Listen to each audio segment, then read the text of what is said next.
Hey guys, welcome to my channel. Today I'm going to be cooking steak with a garlic and anchovy butter, and it is fantastic. So what it brings, I have steak here, a ribeye steak that is melt in the mouth, and then the garlic and anchovy butter just brings it to a whole new level. It's not fishy, it just brings the anchovies bring a saltiness and a depth of flavour to the steak which is just out of this world.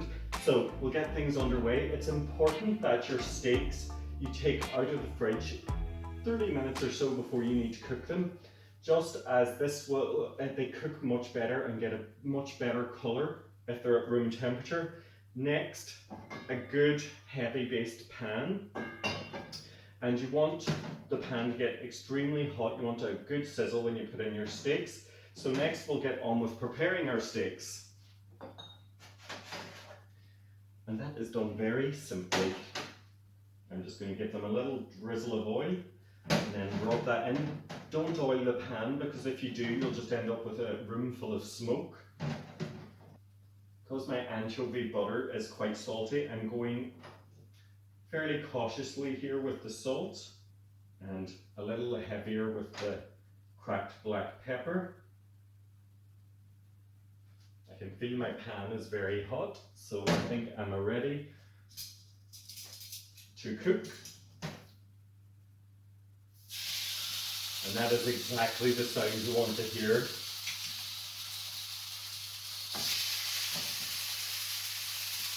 Just get rid of this.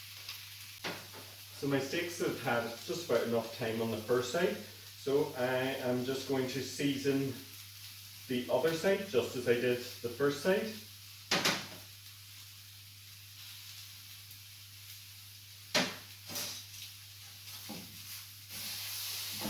And over they go.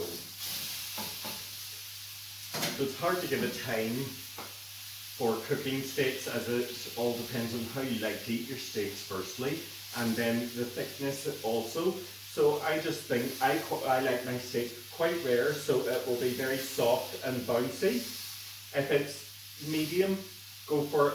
It'll be firm but still soft, and I probably don't need to tell you, if it's hard, it's well done.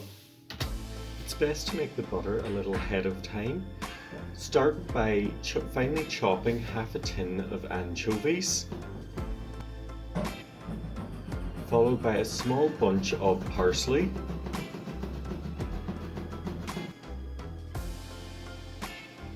then add 150 grams of very soft butter to a bowl and thrash with a fork.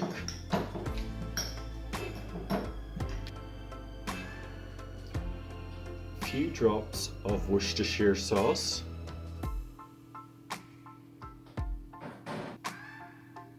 then add our finely chopped anchovy and garlic into the softened butter.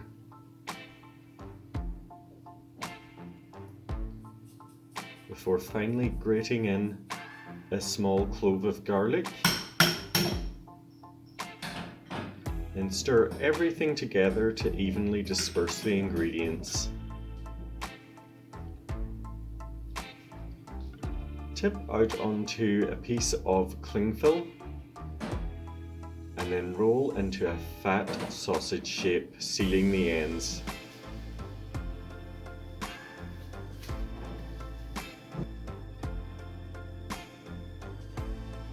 This just needs to be refrigerated for about half an hour just to firm up.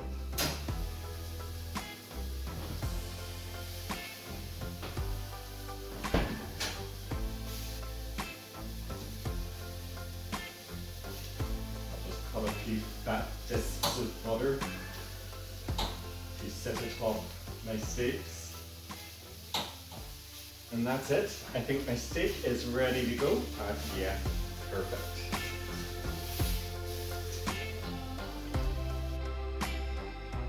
Fat disc of the butter on top of each steak, and just let them rest and melt together. The butter will infuse with the steak, and the juices of the steak will infuse with the butter, making a sauce.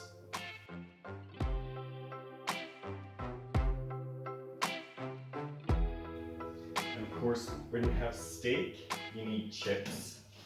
But when I'm at home, I can't be bothered with all that peeling, chopping, deep frying. So this is my easy evolution. Instead, I have here my crispy potato wedges, which are somewhere between a roast potato and a potato wedge. For the recipe for these, check out my website. The link will be in the description box below.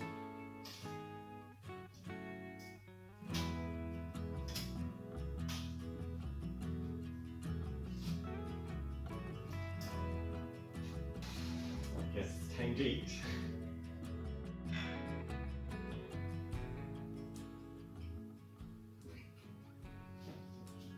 That is gorgeous.